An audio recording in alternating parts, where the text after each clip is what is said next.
President Donald ট্রাম্পের আদেশে সোমালিয়ায় জঙ্গি গোষ্ঠী আইসিস নিধনে অভিযান শুরু হয়েছে। শনিবার পান্টল্যান্ডের গলিস পার্বত্য এলাকায় একাধিক বিমান হামলা পরিচালনা করে আমেরিকান বাহিনী। অভিযানে আইসিসের বেশ কয়েকজন সদস্য নিহত হয়েছে বলে জানিয়েছেন ডিফেন্স সেক্রেটারি পিট হেগসেথ। তিনি আরও জানান, আমেরিকার অভিযানে সহায়তা করছে সোমালিয়ান সিকিউরিটি সার্ভিস। দ্বিতীয় মেয়াদে হোয়াইট হাউসে এসেই আন্তর্জাতিক জঙ্গি গোষ্ঠীর বিরুদ্ধে যুদ্ধ ঘোষণা করলেন প্রেসিডেন্ট ডোনাল্ড ট্রাম্প।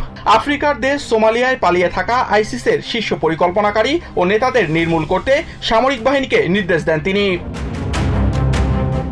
শনিবার নিজের সামাজিক মাধ্যম ট্রুথ সোশ্যালে দেওয়া এক পোস্টে ট্রাম্প হুঁশিয়ারি দেন, আমেরিকা ও তার বন্ধু রাষ্ট্রের জন্য হুমকি হতে পারে এমন জঙ্গি গোষ্ঠীর প্রত্যেককে খুঁজে খুঁজে বের করে দমন করা হবে। দাবি করেন, বাইডেন প্রশাসন যে কাজে ঢিলেমি করেছে তা দ্রুত সেরেছেন তিনি। তার নির্দেশে এদিন সোমালিয়ার স্বায়ত্তশাসিত অঞ্চল পান্টল্যান্ডের গলিস পার্বত্য এলাকায় বিমান হামলা পরিচালনা করে আমেরিকান বাহিনী। এ সময় তাদের সাথ দেয় সোমালিয়ান সেনারাও।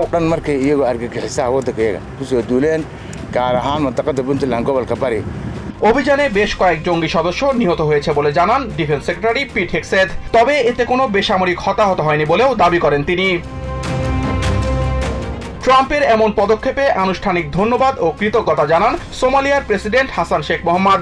এক রাষ্ট্রীয় বার্তায় তিনি বলেন, জঙ্গি গোষ্ঠী কখনো কোনো দেশ বা জাতির বন্ধু হতে পারে না। তাদের দমনে ট্রাম্পের প্রচেষ্টা অব্যাহত থাকবে বলেও আশাবাদ ব্যক্ত করেন তিনি। Samiul Bari Shihab, TVN 24 news desk.